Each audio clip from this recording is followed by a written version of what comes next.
In this video, we're going over the steps to finding the order of magnitude. The first step is to write the number in scientific notation. This is how it's written.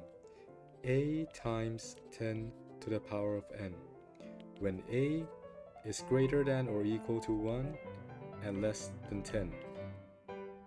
For example, this number can be written as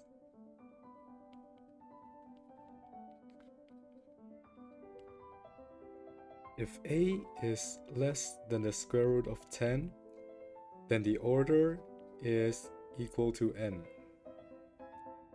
If A is greater than or equal to the square root of 10, then the order is n plus 1. The reason for this is, if you take a look at the square root of 10, it is 10 to the power of 0.5 times 10 to the power of n. So if it's greater than 0.5, you have to round it up to 1. So the order is increased by 1, or it can be rounded to 0 if it's less than 0.5. An important point to consider is the square root of 10 is around 3.16. Let's go over some example of figuring out the order of magnitude.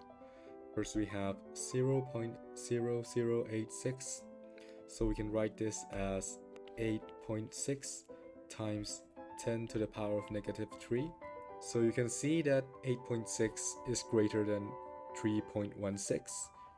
So the order of magnitude has to be negative 3 plus 1. So it's negative 2.